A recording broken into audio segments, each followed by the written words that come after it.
Shabbat Shalom to all members of Holy Joy Church Incorporated UAE, in the main church of Sharjah, branches in Dubai, Abu Dhabi, Azman, Ras Al Khaimah, and members of the Holy Joy Church Incorporated, Doha, Qatar. I also greet Shabbat Shalom to all our pastors, ministers, pastors in training, Berean students of Berea Academy Malaysia and Berea Academy Middle East. So, Lord Yeshua HaMashiach, we declare today as your day, and for this week, I will be preaching based on the theme, the authority of the name Jesus and power. Amen. So I'll be preaching about the name of God. John 17 verses 11 to 12. Now I am no longer in the world, but these are in the world. And I come to you, Holy Father. Keep through your name those whom you have given me, that they may be one as we are one. Verse 12, while I was with them in the world, I kept them in your name. Those whom you give me, I have kept, and none of them is lost except the son of perdition, that the scripture might be fulfilled. Amen. So, let us pray. Father God, Abba Shiva Shemaim, thank you, Father, that despite the things that the devil have tried to put across to ban my preaching, which is about the name of God, your power and authority have manifested in this place. And I declare, I decree, Lord, that you have anointed my lips so that only the words you want me to speak will I speak to your people today. And that this preaching, this live streaming, Lord, will be surrounded, protected by your angels, especially the angels of the destruction, so that this live streaming will be victoriously declared to your people. In the mighty name, Yeshua HaMashiach, I pray. Amen. Amen. Introduction. God is a God of order. He sends His Son to the world. His Son, Yeshua HaMashiach, restores God's name. He redeems our dying soul. And we are given God's name and God's power and authority that come along with it. The power and authority which will become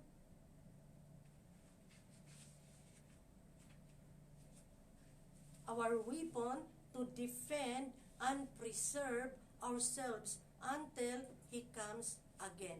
Amen? So, first point, the name of God in the Son. In my previous preaching, I said that God loves Himself the most. Before He loves any one of us, He loves Himself the most. He equally loves His Son.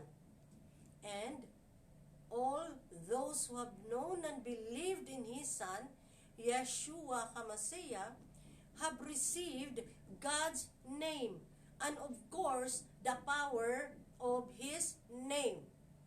Before I became born again, I heard about different religions claiming the name of the Father is Jehovah and the name of the Son is Jesus, which in the original Hebrew name is Yeshua HaMashiach. Today, we know that this is completely wrong. Jehovah was the name of God given to the angels to worship in heaven before the Son of God came out of the Father's bosom. Amen? This is the name given to the angels who, unlike human beings, cannot call God Father. Hindi po pwedeng tawagin ng mga anghel ang ating Ama na Father. Why? Because from the beginning, God created them to be His servants. So, hindi po sila pwedeng magiging anak ng Diyos. And because of this, binigyan sila ng ibang pangalan na tinatawag Jehovah. So, it is not true that the name of the Father is Jehovah and the name of the Son is Yeshua. But the true name of God, Yeshua HaMashiach, was revealed by God only through His Son when He came down to earth as God incarnate. Most of all, it is not just the name Yeshua HaMashiach, but this name is the name of the Father given to the Son to inherit. Before Yeshua HaMashiach ascended into heaven, He was praying to the Father for the protection of His disciples, who would be left behind when He would depart the earth and entered heaven to sit down in His throne. Amen? So John 17 verses 11 to 12, I am no longer going to be in the world, and yet they themselves are in the world. And I am coming to you, Holy Father, keep them in your name, the name which you have given me, so that they may be one, just as we are. Verse 12, while I was with them, I was keeping them in your name, which you have given me, and I guarded them, and not one of them perished. Amen?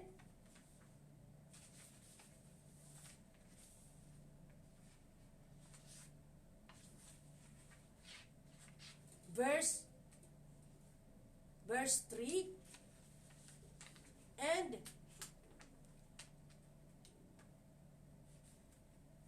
we know that the name of God was the same name given by the Father to the Son, Yeshua HaMashiach. So, hindi po totoo yung mga naniniwala na mga churches na magkaiba ang pangalan nila. Na si Jehovah ang Father's name at Yeshua HaMashiach the name of the Son. But both, the Father and the Son, carried the same name. Bakit? Binasa ko in John 17:11, 12, ano yung sinabi? Holy Father, keep them in your name, the name which you have given me, so that they may be one, just as we are one. Nirepeat pa niya yan in verse 12, while I was with them, I was keeping them in your name, which you have given me, and I guarded them, and not one of them perished. Amen? So nakita natin na yan po ang sinabi ng ang sinabi ng Diyos anak or Yeshua HaMashiach.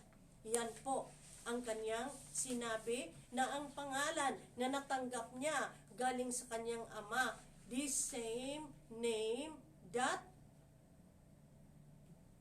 pangalan ng Diyos Ama. Amen?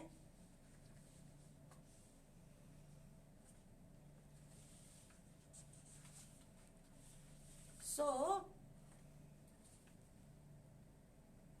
Yeshua HaMashiach, in the prayers to the Father, pleaded for Him to protect the disciples through the Father's name. The same name that He received from the Father. Yan po ang tandaan natin. Hence, we cast out demons in the name of Yeshua HaMashiach, lay hands of the sick in the same name, and raise the dead in the name of the Son of God. And the reason is the name of the Son is the name of the Father who is in heaven. Pareho po sila ng pangalan. When we become born again, when we receive Yeshua HaMashiach, the Lord sends us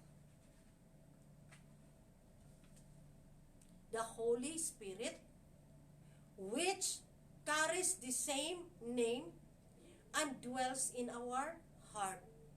Yeshua HaMashiach said, when the Holy Spirit comes, you will receive power. Acts chapter 1 verse 8, but you will receive power when the Holy Spirit has come upon you, and you shall be witnesses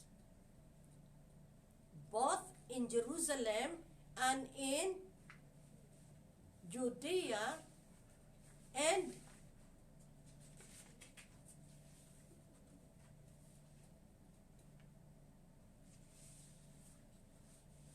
in Samaria up to the end of the world.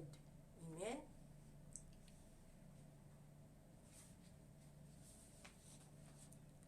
So, Yeshua HaMashiach said, when the Holy Spirit comes, you will receive power.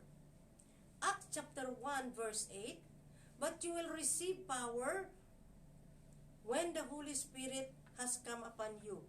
I'm repeating the verse so we can remember it. And you shall be my witnesses both in Jerusalem and in all Judea. Amen?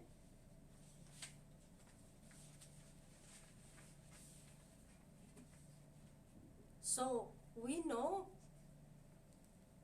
that in the Bible, this Holy Spirit will bring authority and the power from God. Amen?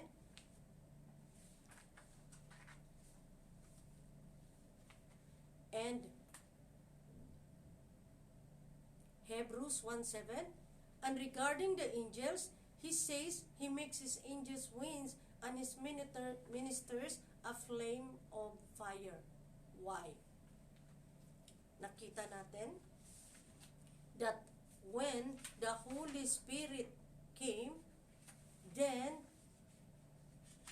the Holy Spirit in Acts chapter 2, when it descended upon the 120 disciples, they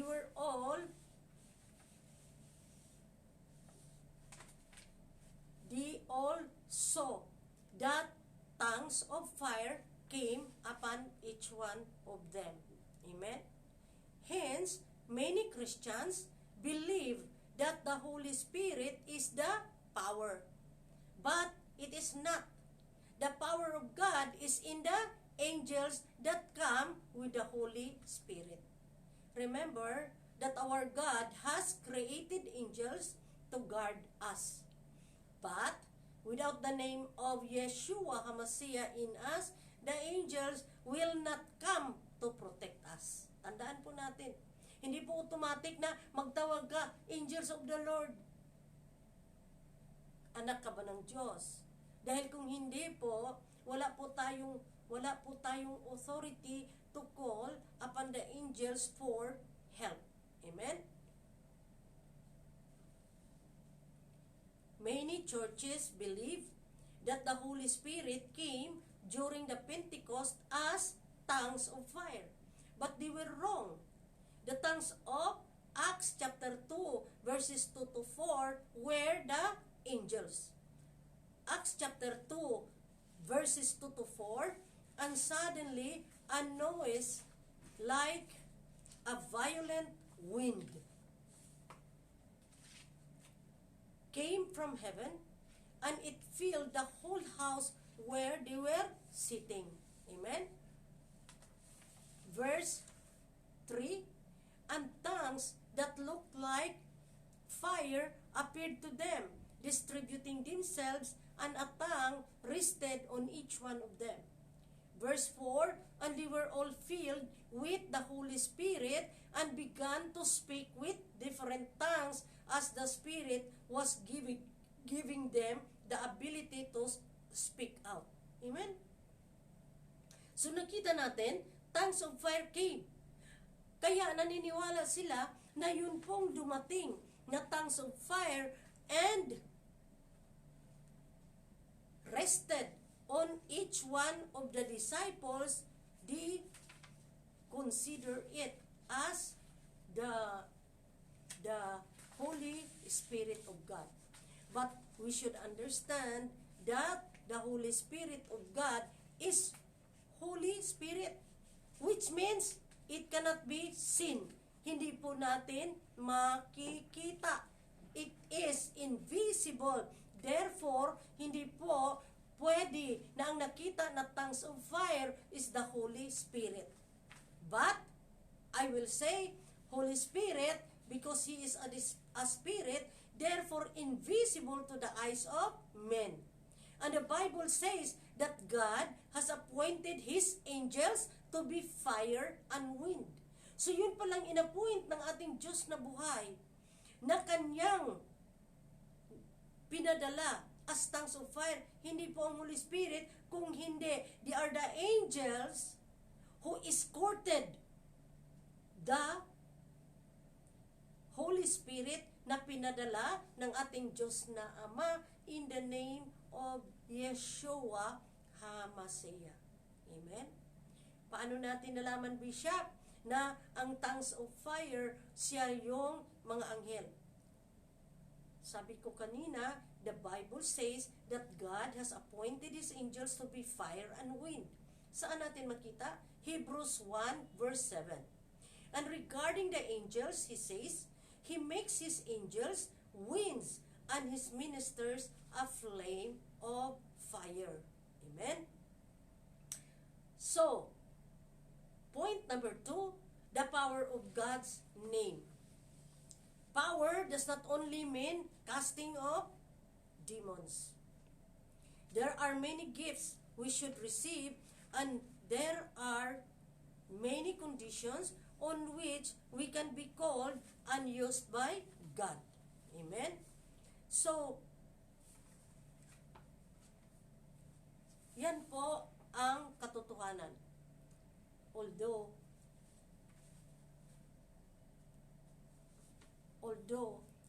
that we have the power because of the angels that carried the power, or the angels themselves, they are the power. Hindi po ang banal na espiritu.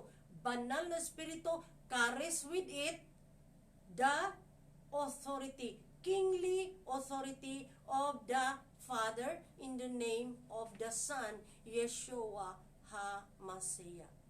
So, although the person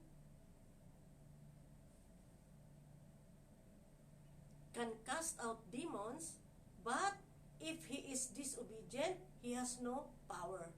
Marami po na nakakast out, lalo na sa main church natin sa Korea, naniniwala sila na they can cast out demon because they have the power. The Bible says, a disciple said to Yeshua HaMashiach, Teacher, we saw someone who does not follow us, casting demons in your name, and to forbid him because he does not follow us. The Lord answered, do not forbid him, for no one who works miracles in my name can speak evil of me. Amen? Luke chapter 9, 49-50, John answered and said, Master, we saw someone casting out demons in your name, and we tried to prevent him because he does not follow along with us. Verse 50, but Jesus said to him, do not hinder him, for the one who is not against you is for you. Amen? So, dito sa church natin, pagkontrahin mo marami kang sasabihin, hindi ka makarespect ng authority. Anong ibig sabihin? You do not belong to Christ. Amen? Very clear? In Matthew 7:22-23, when some people came before Yeshua HaMashiach saying, Lord, I can cast out demons in your name. And the Lord says, I don't know you. What has it got to do with me? It is your own doing. Away from me, you evil doers. Amen? So nakita natin, hence, we cannot say we have power because we cast out demons. People who have true power are those who have joy in Yeshua HaMashiach. It should be true joy. So sino pala yung may hawak na power, kapangyarihan ng Diyos?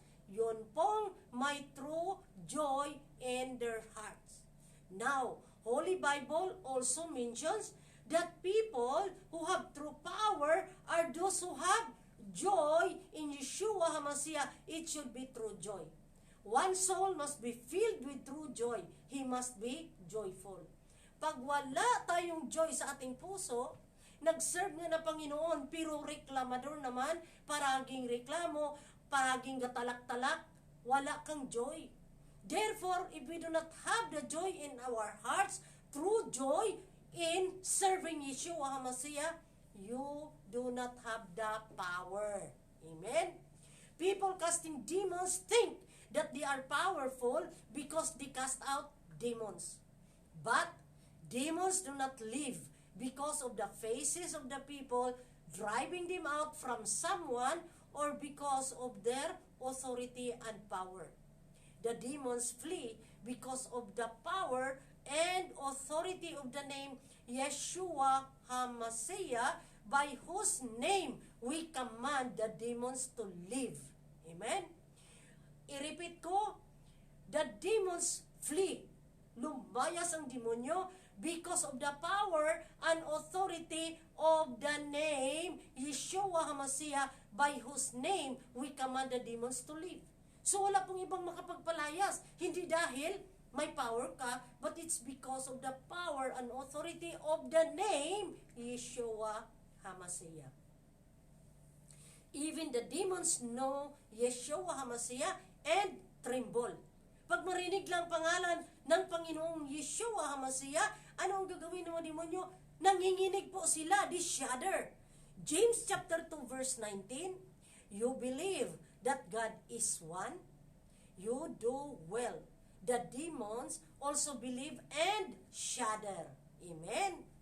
Because the name of Yeshua HaMashiach carries so much power, the Son of God commanded His disciples to cast out the demons in His name.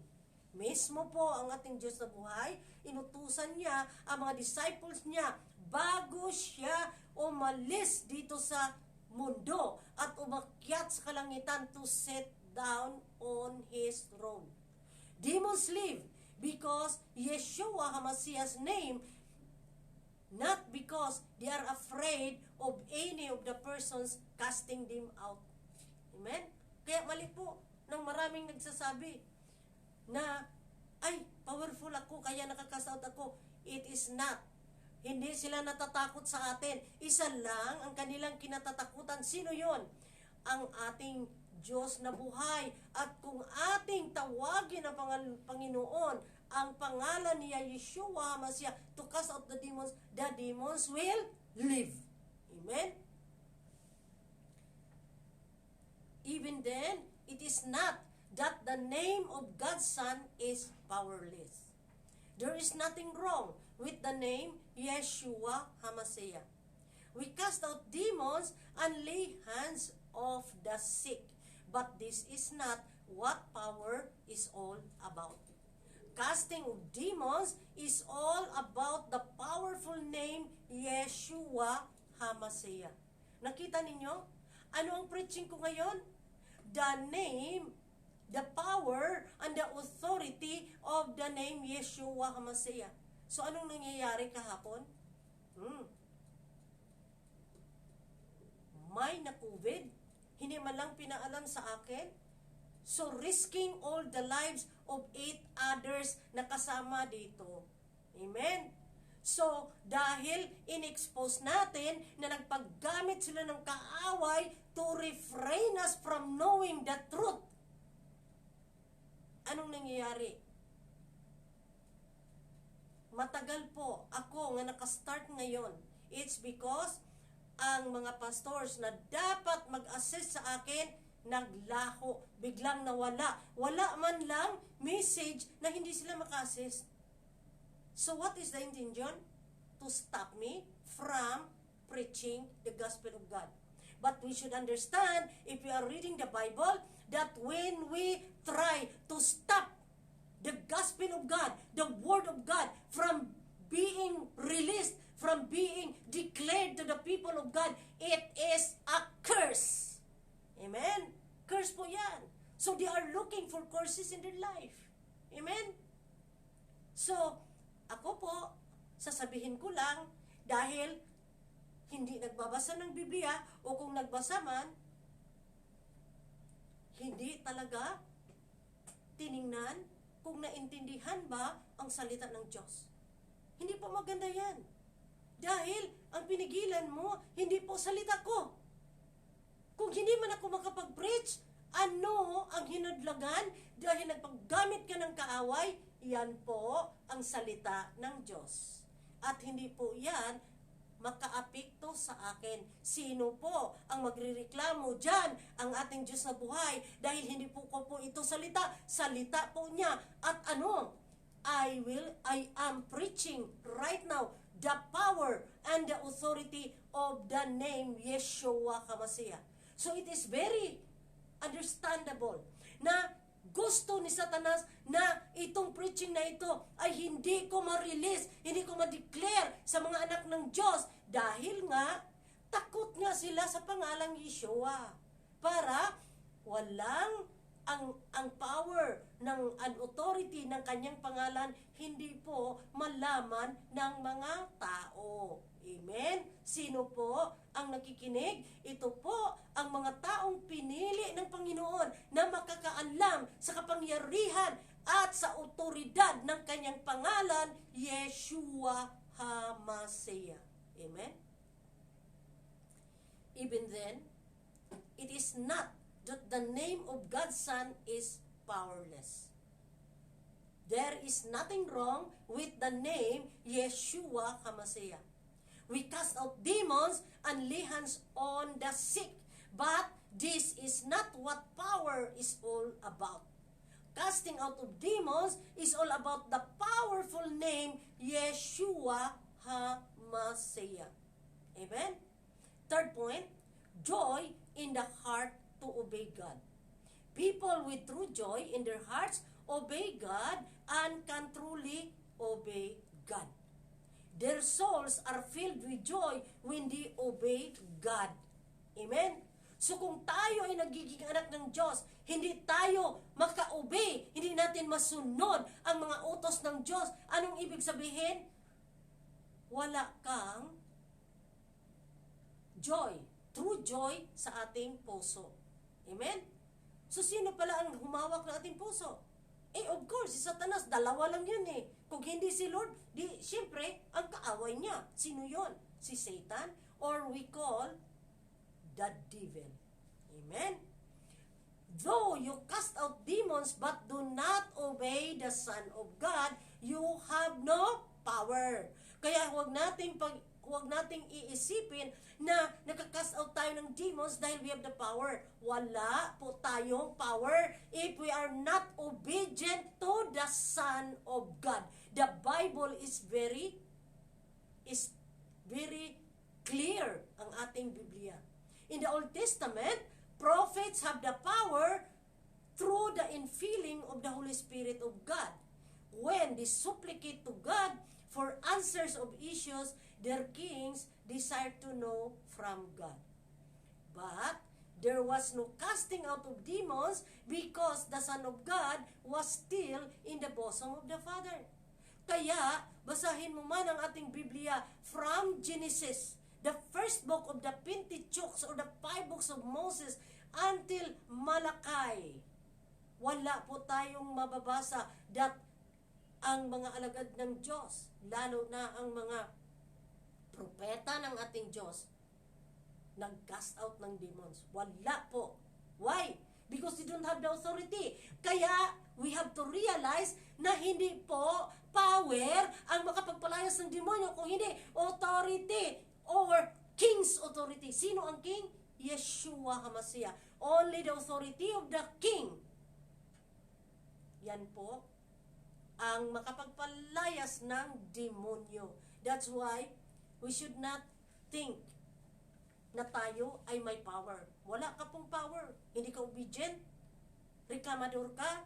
Hindi ka marunong magrespeto ng head ng church na kinabibilangan mo. My God! Hanapin mo sa Bible at ipagkita mo kay Bishop. Kung meron bang sinabi dyan na kung hindi ka obedient, you will have the power. No way. You have nothing at all. Amen?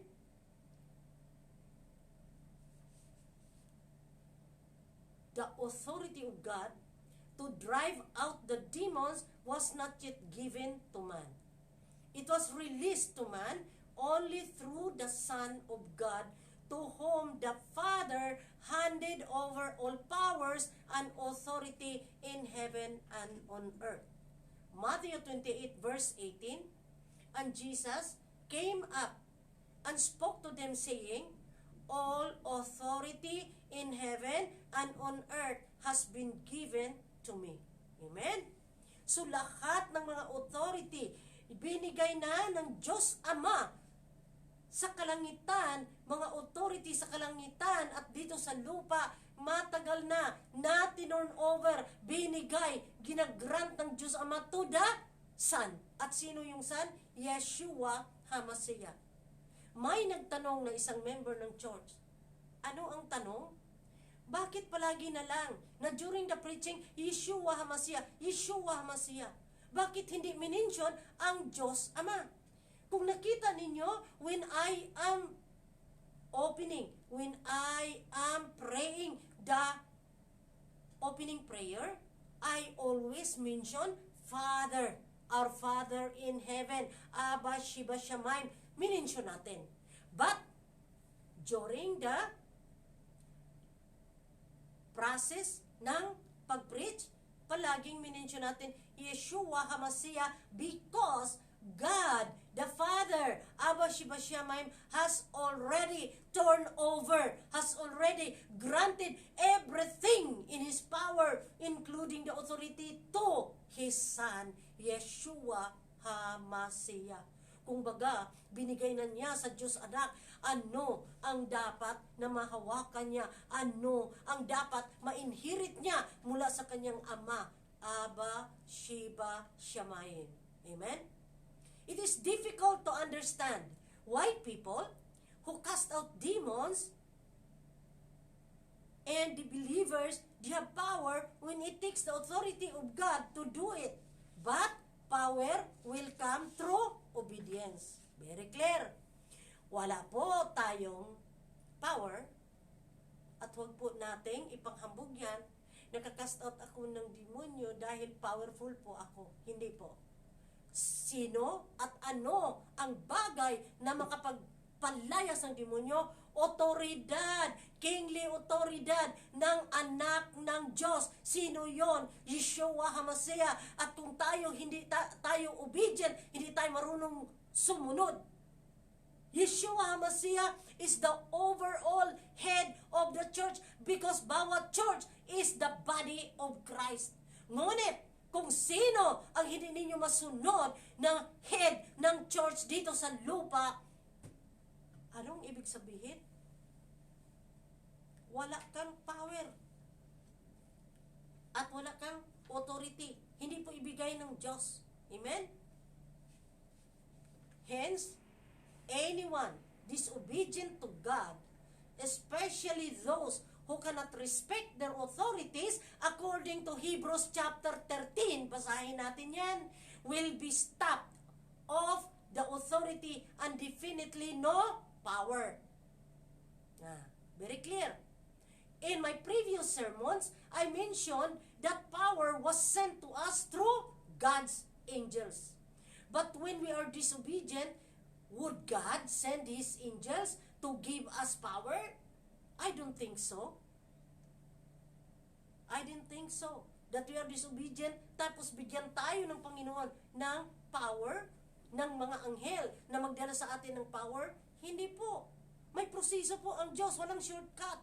Amen? The Bible says, you have to examine yourself as to whether you are in the faith. Test yourself to find out if Christ is in you unless you yourself is disqualified. Kaya tandaan natin, lahat na hindi marunong sumunod, lalo na sa mga alagad ng Diyos, you might be already disqualified.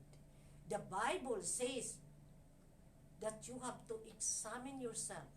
How can we think we are in the faith if by diligently giving God's tithe, we are stingy, kuripot, and even to pray and to read the Word of God as well as to serve God in any way have become just a second choice and burden to us. Pag ang ating pagbasa ng Biblia, ang ating pag-pray, at ang pagbigay ng tithe, kinonsider natin sa atin na second choice. At para sa iyo, nagiging burden, dahil ayaw mong mag-tithe, dahil ay, dapat ibayad ko yan sa aking credit card. Now, remember that if this is the way we look at the things that belong to God, ano ang things that belong to God? Holy Bible belongs to Him. His Word belongs to Him. His tithe, which is 10% of what we have. Who belongs? To whom it belongs? It belongs to God. Amen? So kung yan ay ipinagkait natin sa Diyos, ano ang ibig sabihin? We cannot receive power. Amen? 2 Corinthians chapter 13 verse 5, examine yourself as to whether or not, or to whether you are in the faith. Test yourselves. Do you not know yourselves that Jesus Christ is in you? Unless indeed you are disqualified. Amen? Salita ng Diyos yan, 2 Corinthians 13 verse 5. When you examine yourself, you will know whether or not you have the power. Amen? Many cast out demons but do not obey Yeshua HaMashiach. When we cannot obey God, it means our soul does not have the power of the name Yeshua HaMashiach. Baka yun ang inisip natin, ay anak ng Diyos na ako, tinanggap ko na ang ating Panginoon. So, meron akong power. Eh, hindi po matanggap yan. When we cannot obey, it means, ang ating kaluluwa has not received the power of the name Yeshua HaMashiach. Pag hindi makapasok sa ating kaluluwa, ang power na nanggaling sa pangalan niya, Yeshua HaMashiach, kung hindi yan makapasok sa ating kaluluwa, wala pong mangyayari. It indicates that we do not have faith. So yun pala. So kung walang power sa pangalan ng ating Diyos na buhay na nakapasok sa ating kaluluwa, anong ibig sabihin?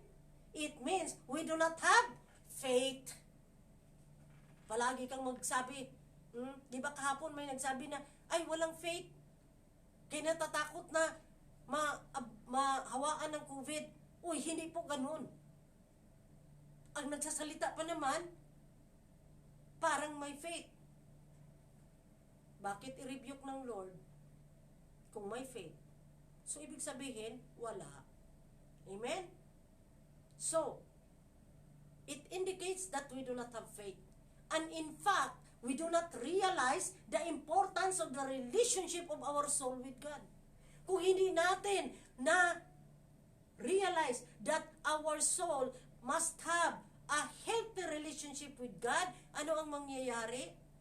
Wala po tayong pananampalataya. Amen? Fifth point, power of God's name enters our soul. We must understand that the power of God comes through the glory of God. I repeat, the power of God comes through the glory of God. We need the power of God in our soul, not in our body. Kaya nga sinabi ko yan noon in my previous preaching, marami po nag-pray. Nakita niya na maraming ang kanyang skin, may skin disease, mag-pray ka, Lord, rebuke the skin disease. Hindi po ganyan. Hindi pwede na mag-pray tayo na we are praying the flesh. Flesh is nothing. We have to pray the condition of the soul of the person na nagkasakit at gusto mong pagalingin. Amen? Amen? Ako, I'm already 67 years old. So, dumating po sa punto na may mga mangkukulam, mga alagad ng kadiliman na naglagay sa akin ng gallstones, kidney stones, at nag-ano ng diabetes. By the way, I don't have any issue of high blood. Hindi po ako na high blood. Ang aking maintenance, doon lang po, doon sa kidney stones na nilagay ng mangkukulam na nakita ko 3 times. Amen? At ano pa? Nag-maintain ako sa sugar ko. But, hindi po mataas ang aking sugar. I have, sabi ng doktor, ang aking sugar is controlled blood sugar. Ano ang ibig sabihin ng controlled blood sugar? Ibig sabihin, kontrolado, hindi nag-fluctuate ang blood sugar na pataas pababa. Hindi po ganyan ako. Ang aking blood sugar is very low. 117, 107, minsan 127, andyan lang po. Na, ano ang normal? Normal is 70 to 100. So, malapit po ang aking level ng blood sugar to the normal. Kaya po kaya ang tinatawag ng doktor ko na controlled blood sugar. Amen?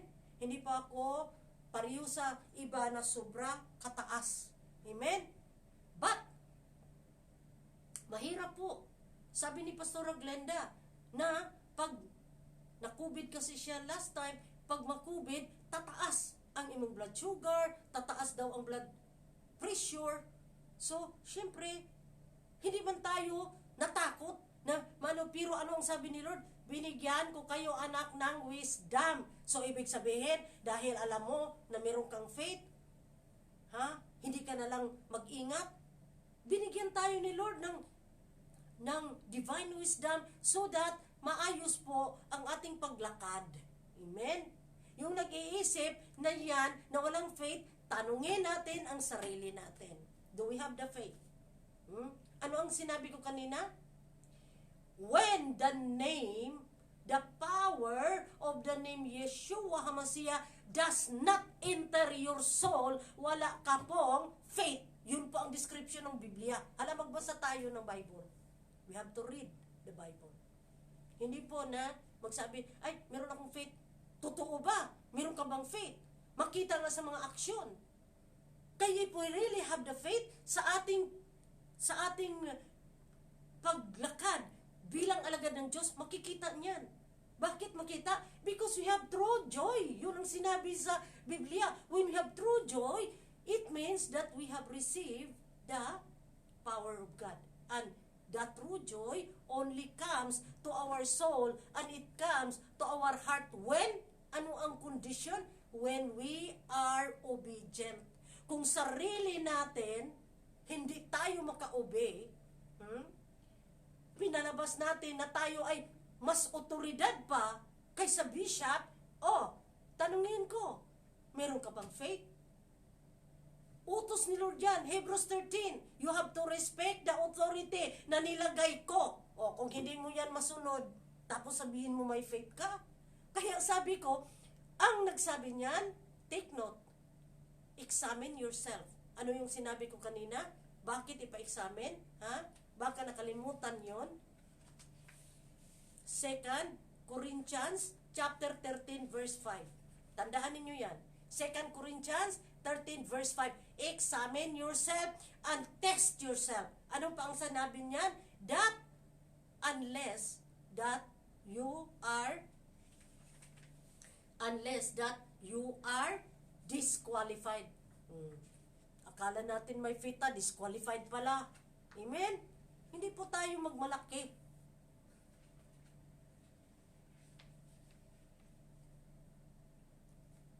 We need the power of God in our soul.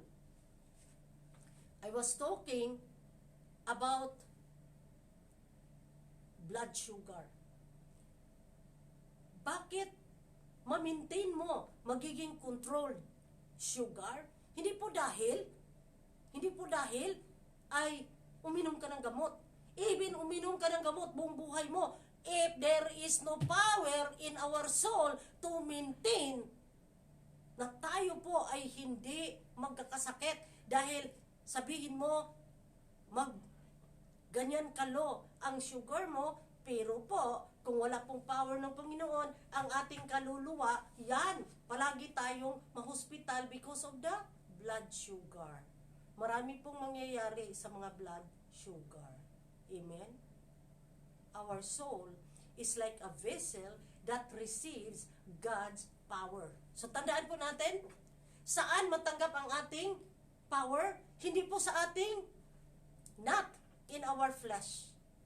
Saan natin matanggap? I repeat, God's power will be received by our soul.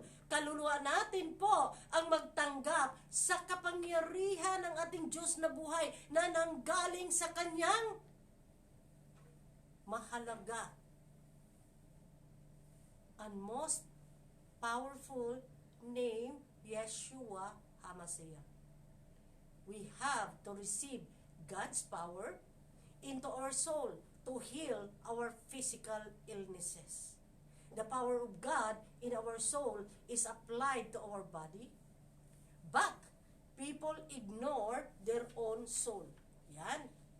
Pag i-ignore natin, ibaliwala natin ang ating kaluluwa, ano ang mangyayari?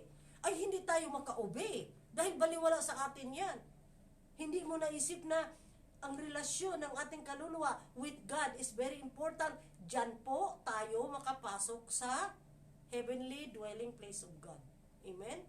Tandaan po natin yan. We should not ask Yeshua HaMashiach's power to come into our body, but receive it into our soul. Amen? Hence, the power of God will enter only into the soul of God's people, because the soul must be holy for it to become a vessel unto honor for God. Amen?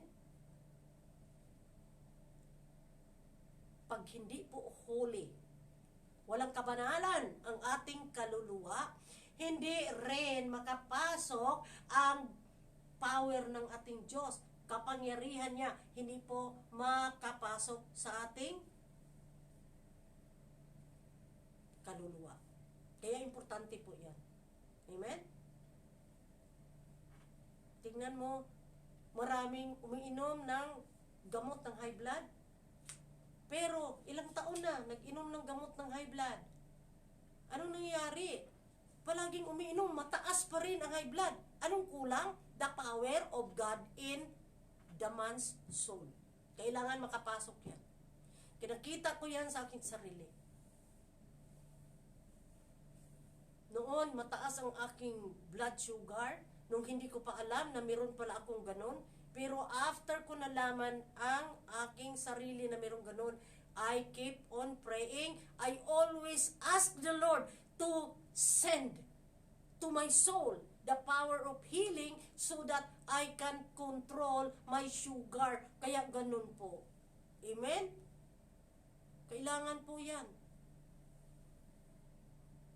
Thus, by relying on God's power, You can perform miracles, including healing the sick and raising the dead back to life. Ayan.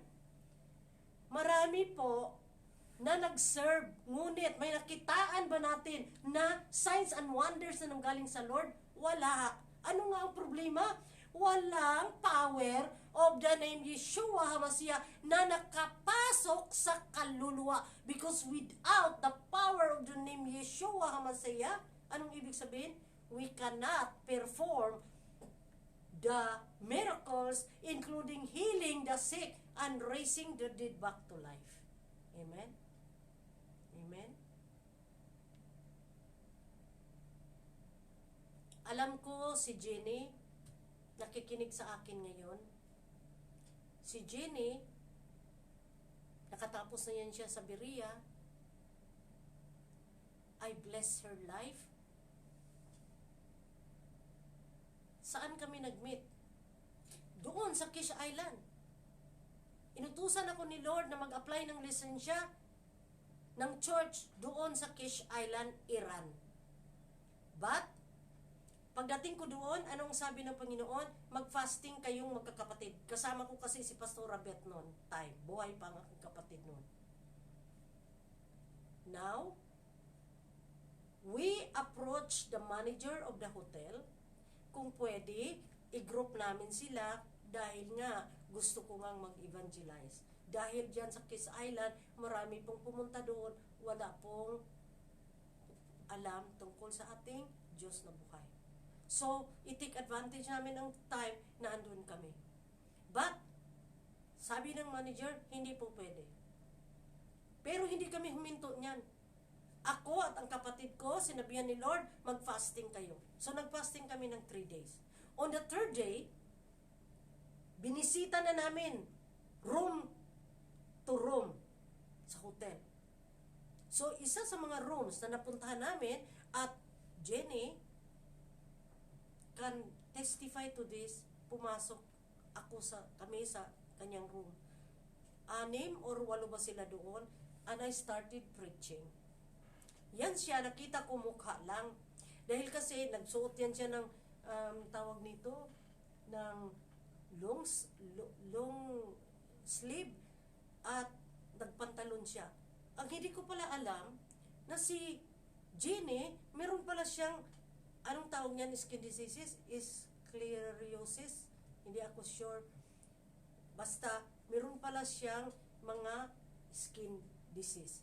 At yung skin disease na yan, 7 years na pala na nag-suffer siya. At hindi lang yan, meron din siya 7 years din na may problema siya sa kanyang heart ailment. Amen? But, hindi ako naglihans. I was just preaching. I believe nag-preach ako tungkol sa blood of Jesus. And silang 8, mayroong tumboy doon, umiyak. Umiyak sila. Hindi ko alam kung saang parte sa preaching ko na sila ay umiyak. And, hindi nga ako naglihans. After nag-closing na ako sa aking pagbahagi ng salita ng Diyos sa kanila, nagtestimony na si Jenny na bigla siyang gumaling. Tandaan ninyo, oras na yon, nakikinig siya sa akin, wala akong lihans, hindi ako lumapit sa kanya. Anong nangyari sa kanya?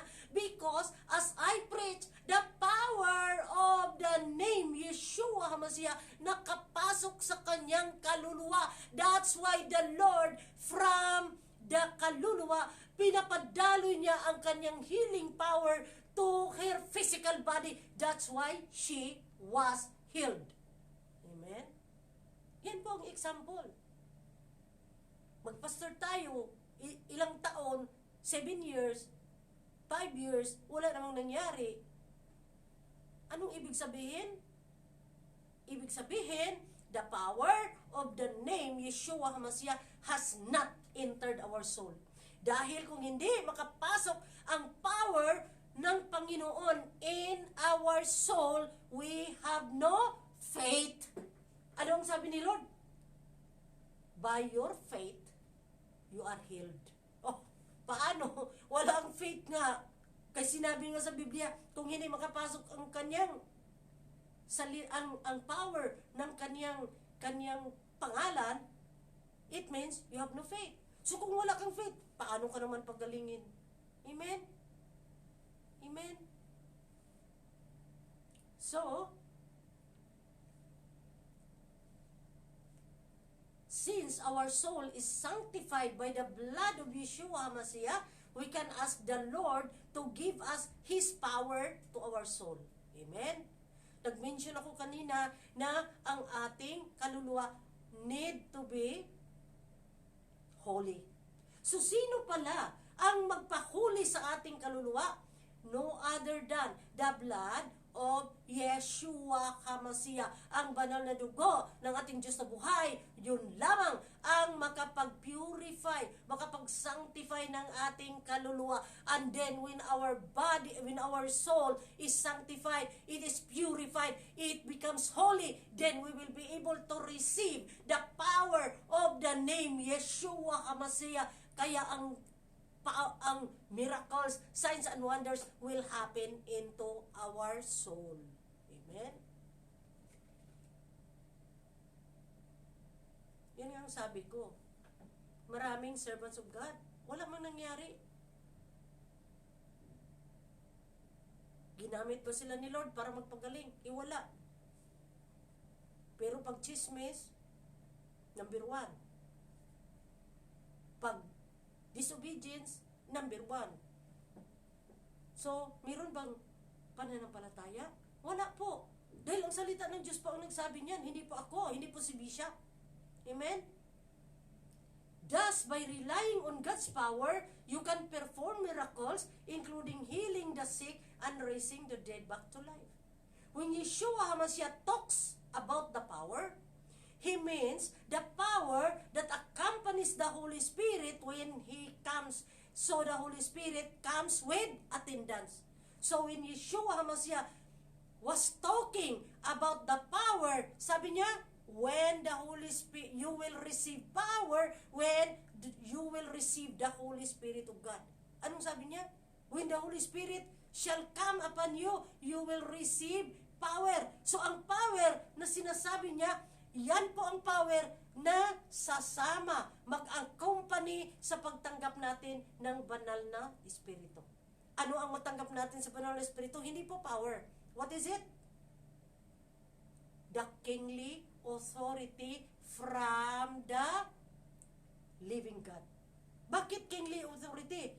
Dahil kung hindi natin alam, the name Yeshua HaMashiach is carried by the Holy Spirit. Siya po ang nagdala ng pangalan ng Diyos na buhay at ipinasok sa ating puso when the Holy Spirit comes to dwell in us. At the time, we receive Yeshua HaMashiach as our Lord and Savior. Yan po. Yan po ang rason. Amen? So, the Holy Spirit comes with attendants. These attendants are the angels that follow the Holy Spirit to earth. They are servants. Alam nyo, nakita mo si President Rodrigo Duterte, lalo na noon during the time of President Marcos. Pag makita mo ang presidente,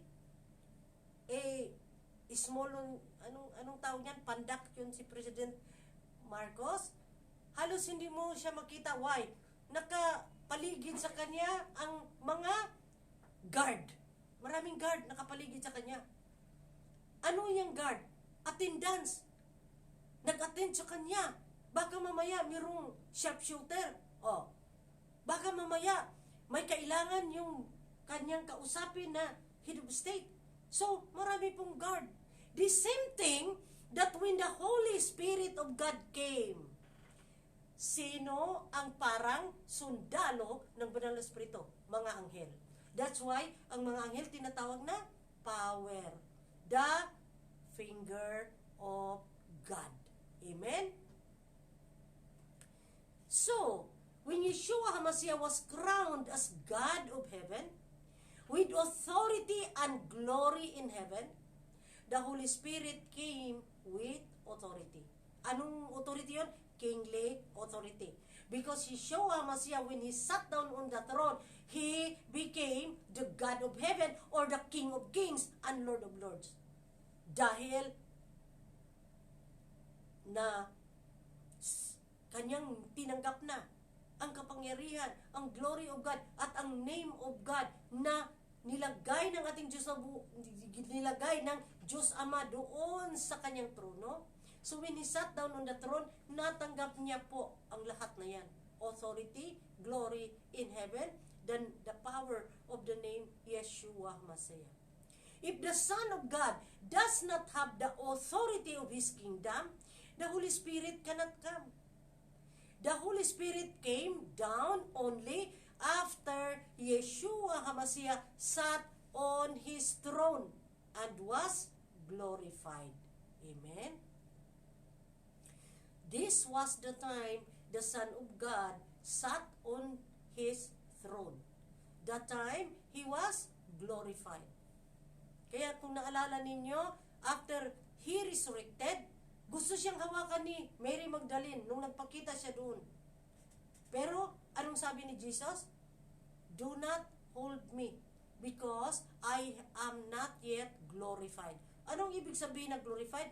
Yung siya ay koronahan bilang King of Kings, Lord of Lords, and God of Heaven when He would ascend to heaven and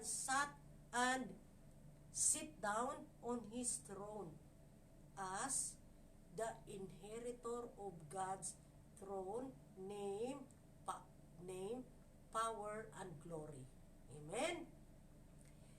Hebrews 1:14,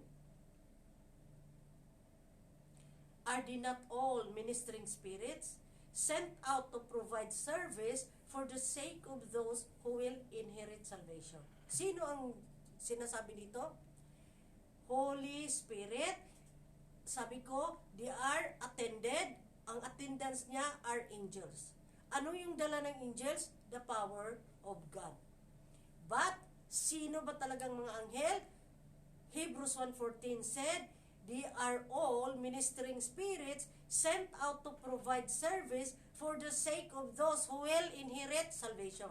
So, kung hindi natin kinikilala ang ating Diyos na buhay, hindi natin siya tinanggap, hindi natin siya ni-receive as Lord of Lords and King of Kings, ano ang mangyayari?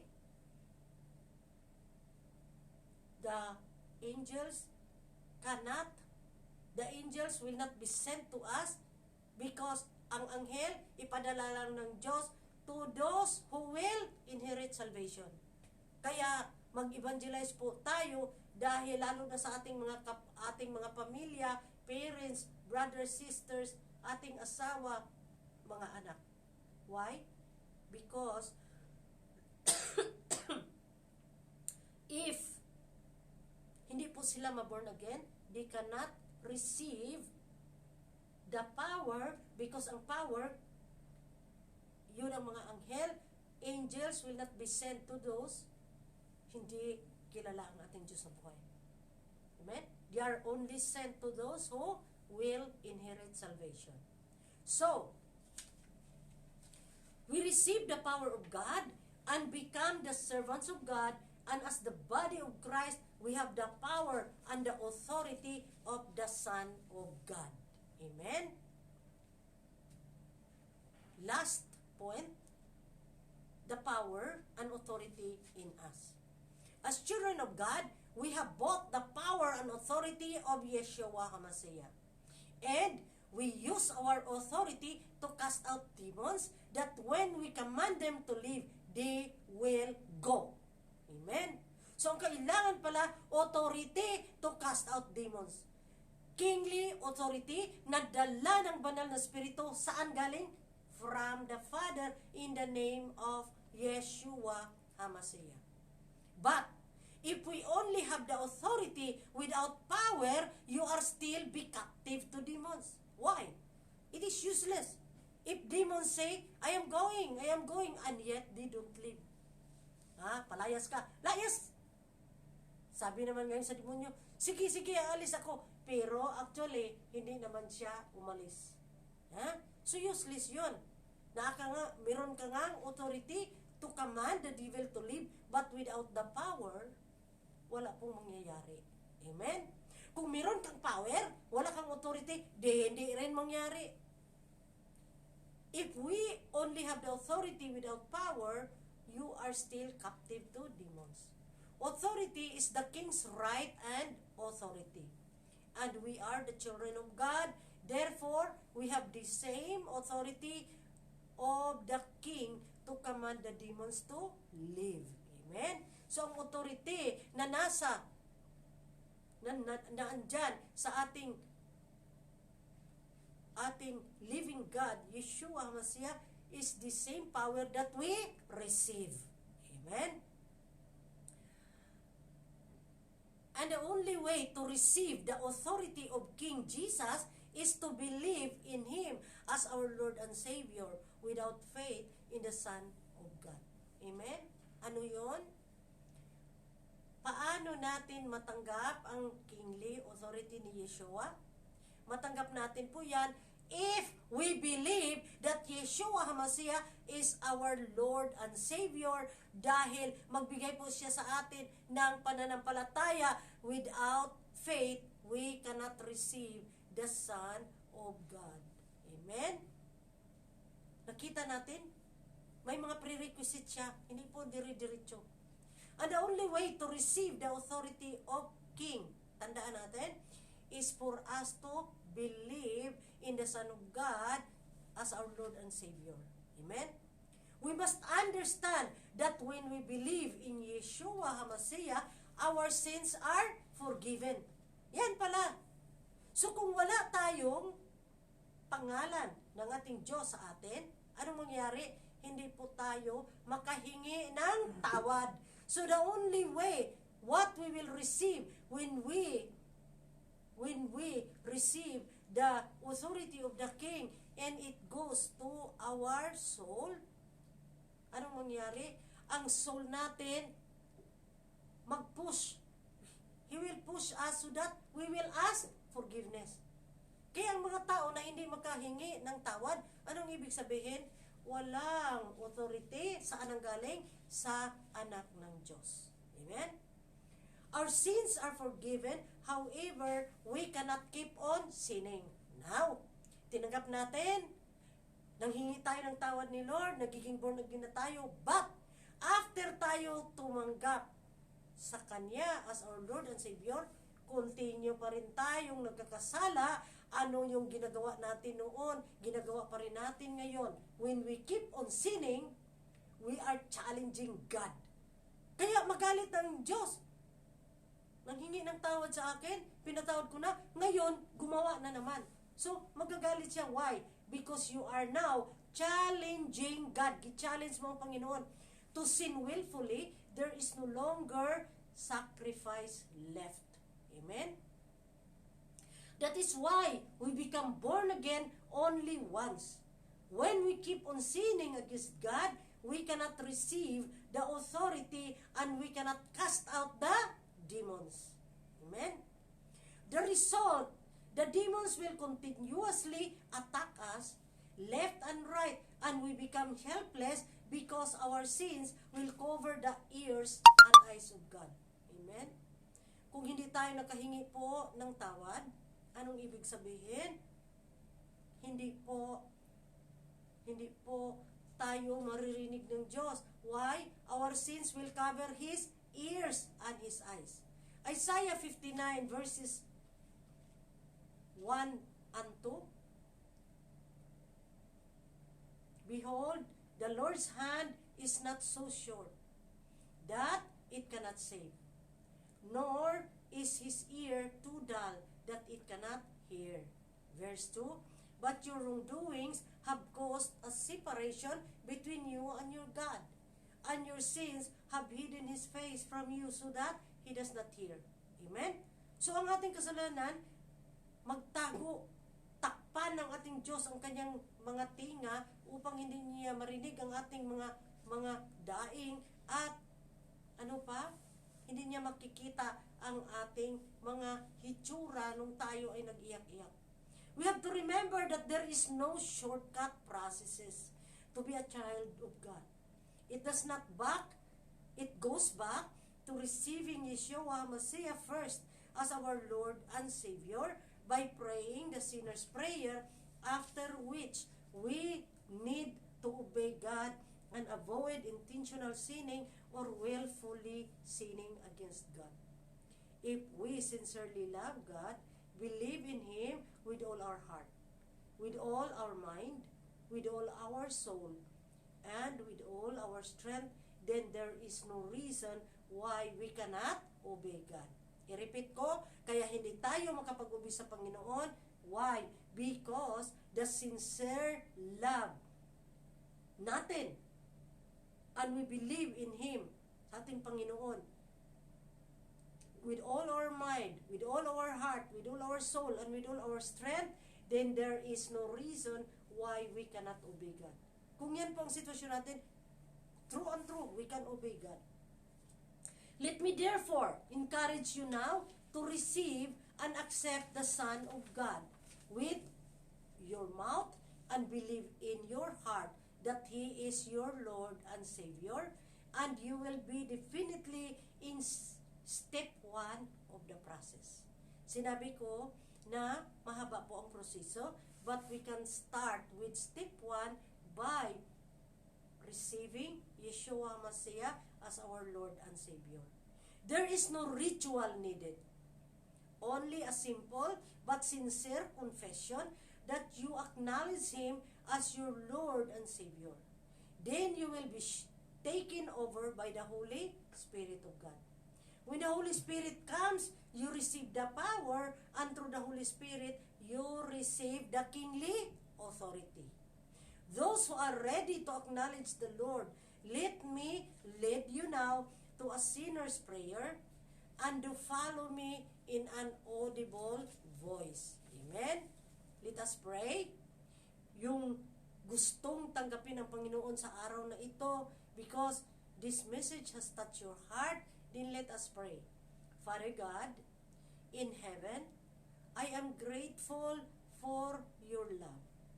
Thank you that you have never given up on me, but you have waited for me to return to you. Thank you for your Son, Yeshua HaMashiach, who has led me back to you. Thank you for your Son, Jesus Christ, who has led me back to you.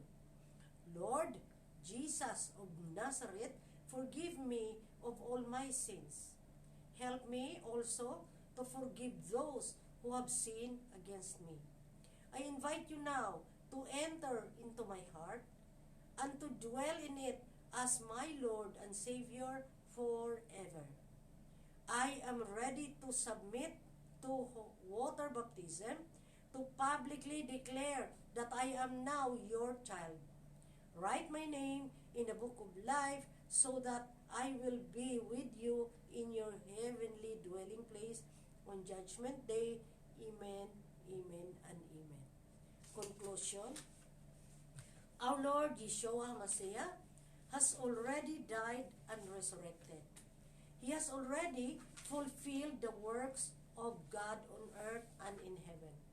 Today, we have already received the power and authority of the Son of God, by which we fight the devil and defend ourselves in the name of the only begotten Son, Yeshua HaMashiach.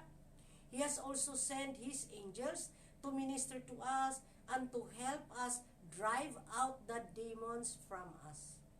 We continue to declare the manifestation of the Holy Spirit in us to direct us, comfort us, and guide us. In the mighty name, Yeshua HaMashiach, I pray. Amen. Amen. Let us pray. Father God, thank you, Father, that today you have taught us to continue to believe in you as our Lord and Savior, so that the name of your most, so that the power of your most powerful name, Yeshua HaMashiach, will enter into our soul, and we will be able to receive your faith, and your faith will enable us to perform miracles, signs, and wonders in the mighty name Yeshua HaMashiach. Lord, I declare and I pray that today you will perform miracles through the Holy Spirit of God to your children who have been brought to this live streaming. Grant them, Lord, the Holy Spirit of God, that they will receive you as Lord and Savior, and the manifestation of the Holy Spirit will take them back to you forever. In the mighty name, Yeshua HaMashiach, I pray. Amen, amen, amen. Wa'aba Shiva Shamayim, I declare and I decree that today we are now fully children of God. Please wait for our response song from the Magu and Alagar family. Amen.